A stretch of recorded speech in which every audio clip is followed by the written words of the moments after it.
ચાતુર્માસ એટલે એમ કહેવાય કે ખેડૂતો પણ જે વાદળો જોઈને રાજી થાય કે હવે અમે જે વાવણી કરવાના છે એ વાવણી હવે ફટાફટ વરસાદ દ્વારા અમને સિંચન મળશે અને અમારી આશાઓ ફળભૂત થશે.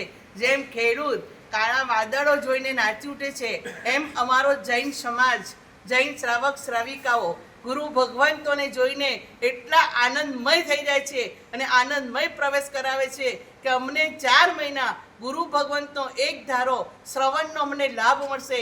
અમારી યથાશક્તિ પ્રમાણે અમે દાન, શીલ, તપ, ભાવ પરમાત્માએ કહેલા 4 ધર્મને અમે અનુસરીશું. જ્યાં ગુરુનો યોગ થાય છે ને, જેમ મેઘ મયુર નાચી ઉઠે છે એમ શ્રાવક અને શ્રાવિકાઓ 8 મહિનાની અંદર તૈયાર થાય છે. શિયાળામાં સાલમ પાક, ઉનાળામાં કેરીથી મજા મનાવે છે.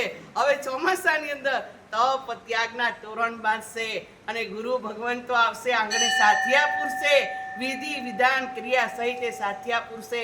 અને જૈન સમાજ આજે તપ કરવામાં પણ એટલો પાવરફુલ છે કે જૈન ધર્મ સિવાય આવો કોઈ તપ કોઈ શાસનમાં જોવા નહીં મળે, કોઈ ધર્મમાં પણ જોવા નહીં મળે. અને ત્યાગમય અમારો આ જૈન ધર્મ અને સાધુ સાધ્વી ભગવંતો આજે પરમાત્માને ગયે 2500 વર્ષ ઉપર થઈ ગયા છતાં પણ એક ધારું જીન શાસન અને ભગવાન મહાવીરની આજ્ઞાથી 4 મહિના વર્ષાકાળમાં સ્થિરવાસ રહે છે.